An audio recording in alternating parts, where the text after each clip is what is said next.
வணக்கம், எல்லாம் நல்லா இருக்கீங்களா? அன்றைக்கி யூடியூப் செல்வி சேனலில் வந்து பாரம்பரிய சட்னிங்க, கொத்தமல்லி புதினா சட்னி. இது வந்து ரொம்ப உடம்புக்கு ரொம்ப நல்லது. இது எப்படி செய்யலான்னு பார்க்கலாம் வாங்க. ஒரு கடாயை வச்சு அடுப்பை ஆன் பண்ணிக்கிட்டேன். அது வறுக்கிறதுக்கு வந்து ஒரு 2 ஸ்பூன் எண்ணெய் ஊற்றிக்கலாம். ஒரு 2 டேபிள் ஸ்பூன் கொத்தமல்லி போட்டுக்கலாம், மல்லி போட்டுக்கலாம்.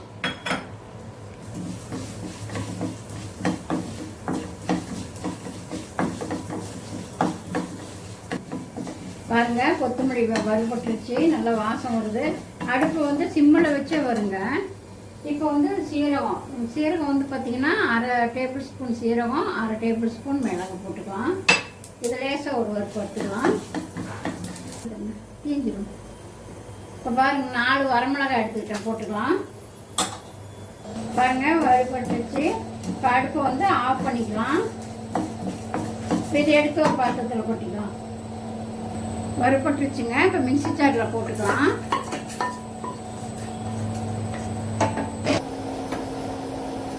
பாருங்க, அதே கடாயில் வந்து 2 ஸ்பூன் எண்ணெய் ஊற்றிக்கலாம்.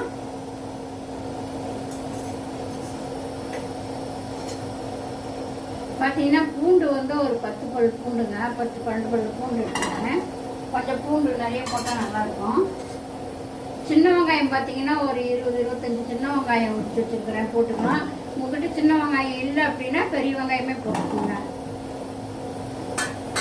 நான் வந்து கீரைக்கு தகுந்த வெங்காயம் போட்டுக்கிறேங்க. கீரை கொஞ்சமாக இருந்ததுன்னா நீங்கள் வெங்காயம் கம்மி பண்ணிடுங்க, இல்லைன்னா நிச்சயம் மாதிரி இருக்கும். வெங்காயம் பாருங்கள், மீடியம்லேயே வச்சு வணக்குங்க.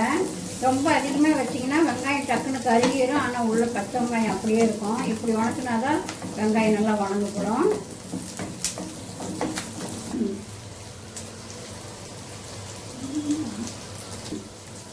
பாருங்க, வெங்காயம் வணங்கிடுச்சு. கறிவேப்பிலை ஒரு 2 கொத்து கறிவேப்பிலை போட்டுக்கலாம். கறிவேப்பிலை கொஞ்சம் உண்டுனாவே போடுங்க, நல்லாயிருக்கும். வணங்கிக்கலாம்.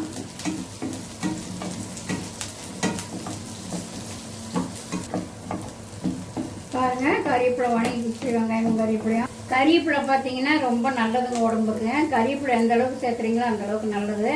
நான் எப்பவுமே குழம்புல நிறைய கறிவேப்பிலை போடுவேன், அதிகமாக இருக்கும். கறிவேப்பிலையும் பூண்டும் அதிகமாக போடுவேன் நான். பாருங்கள், வெங்காயம் நல்லா வணங்கிடுச்சு. தக்காளி போட்டுக்கலாம். இது வந்து பார்த்திங்கன்னா 2 தக்காளி, மீடியம் சைஸ் தக்காளிங்க. இது வெட்டாமையே முழுசாக கூட போடலாங்க. ஆனால் இதில் புழு இருக்கும் உள்ள தக்காளியில், ரொம்ப பழுத்து தக்காளியில்.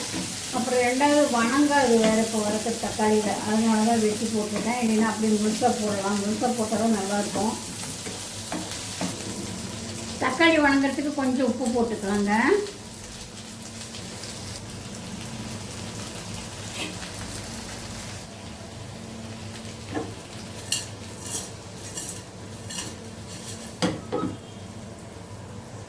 தக்காளி வந்து மூடி வச்சு செஞ்சோம்னா ஒரு மாதிரி வெந்த மாதிரி ஆயிடுங்க. நல்லா அந்த டேஸ்ட் மாறி போயிடும்.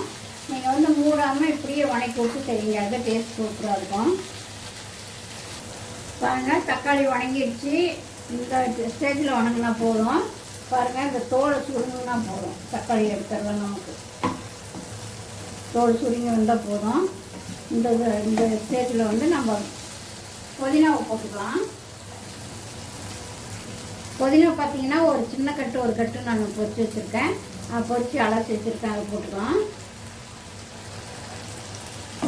ஃபஸ்ட்டு புதினாவை போட்டு வணக்கி தாங்க மல்லி போடணும். புதினா கொஞ்சம் வணங்கினா தான் அந்த ஸ்மெல் வராமல் இருக்கும்.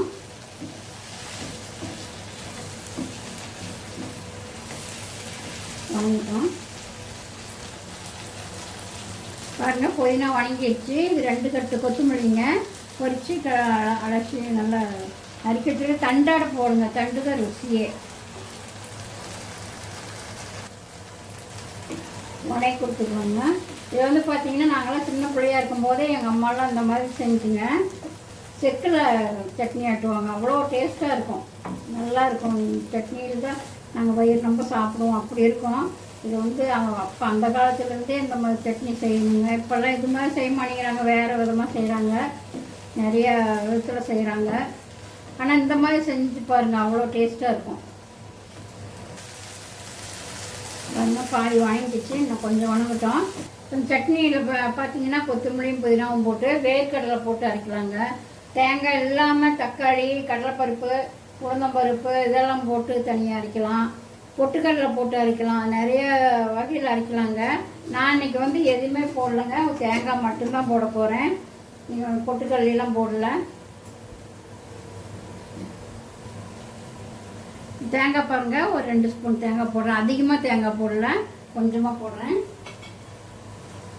பார்த்திங்கன்னா புளி இதுக்கு வந்து தேவையான அளவுக்கு புளி போட்டுக்கலாங்க. நம்ம வந்து தக்காளி போட்டிருக்கிறோம், அதனால் நான் ஒரு வந்து பெரிய நெல்லிக்காய் சைஸ் புளி போட்டுக்கிறேன். அவ்வளோதாங்க. வணங்கிடுச்சு. நம்ம ஒரு கிளறி கொடுத்து மிக்சியில் போட்டுக்கலாம். அரைச்சிட்டு உங்ககிட்ட காமிக்கிறேன். பாருங்கள், நல்லா ஆறிடுச்சு. இப்போ மிக்சியில் போட்டு அரைச்சிக்கலாம். இது வந்து பார்த்திங்கன்னா தோசைக்கு, இட்லிக்கு, ரைஸ்க்கு அவ்வளோ நல்லா இருக்குங்க. கொஞ்சம் நல்லெண்ணெயாக, கடலெண்ணெய் அல்லது நெய் சூடான சாதத்துக்கு போட்டு சாப்பிட்டிங்கன்னா அவ்வளோ சாப்பாடு இருக்கும், அவ்வளோ நல்லாயிருக்கும். இது வந்து பார்த்திங்கன்னா சின்ன குழந்தைங்களுக்கு வந்து அவ்வளோ நல்லதுங்க. இப்போ எங்கள் பேரனை சாப்பிடவே மாட்டேங்கிறான். அதனால தான் சரி கொஞ்சம் புதினா சேர்த்தலாம் இந்த சட்னியை அரைக்கிறோம். நீங்களும் இப்படி கொடுத்து பாருங்கள், பிள்ளைங்களுக்கு நல்லா பசி எடுக்கும், நல்லா சாப்பிடுவாங்க. பாருங்கள், சட்னி ரெடி ஆயிடுச்சு. இப்போ தாளிப்பு போட்டுக்கலாம். எண்ணெய் ஊற்றியிருக்கேன் 1 ஸ்பூனு. கடுகு போட்டுக்கலாம். கடலைப்பருப்பு 1 ஸ்பூன் போட்டுக்கலாம். உளுந்தம்பருப்பு 1 ஸ்பூன் போட்டுக்கலாம். நல்லா உளுந்தம்பருப்பு கடலைப்பருப்பு செவந்து வரட்டும்.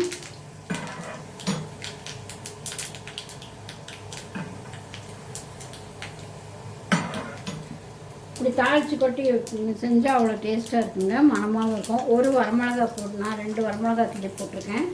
தாளிக்காமையும் அப்படியும் வச்சு சாப்பிட்லாம். கொஞ்சம் கறிவேப்பிலை போட்டுக்கலாம். சட்னியில் போட்டுக்கலாங்க. ரெடி ஆகிடுச்சு. ஒரு தாளி போட்டு ஒரு பழத்துக்கு பாருங்கள், இப்படி தாளித்து கொட்டியும் சாப்பிட்லாம், தாளிக்காமல் அப்படியாவும் சாப்பிட்லாம். தாளித்து கொட்டினா கொஞ்சம் மணமாக இருக்கும். தாளிக்காதையும் நாங்கள்லாம் அப்படி தான், எங்கள் அம்மாலாம் தாளிக்கவே மாட்டாங்க, நாங்கள்லாம் அப்படியே தான் வச்சு சாப்பிடுவோம். சரி, இன்றைக்கி வந்து எங்கள் மருமகளுக்கு தாளித்து கொட்டினா தான் பிடிக்கும், அதனால் நான் தாளித்து கொட்டி செய்கிறேன். வாங்க சாப்பிட்லாம், எப்படி இருக்குதுன்னு பார்க்கலாம் வாங்க. பாருங்கள், நான் இந்த சட்னி போட்டு தோசைக்கு சாப்பிட்டேங்க. டேஸ்ட் அவ்வளோ அல்டிமேட்டாக இருக்குது. இதையே தான் ரைஸுக்கும் மதியம் நாங்கள் சாப்பிடுவோம். உங்களுக்கு பிடிச்சிருந்தா கண்டிப்பாக நீங்கள் இதை செஞ்சு சாப்பிட்டு பார்த்துட்டு எங்களுக்கு லைக் பண்ணுங்கள். அப்படியே உங்களுடைய ஃப்ரெண்டுக்கெல்லாம் ஷேர் பண்ணுங்கள். எங்கள் சப்ஸ்கிரைப் பண்ணுங்கள். மீண்டும் அடுத்த ரெசிபியில் சந்திப்போம். பாய்.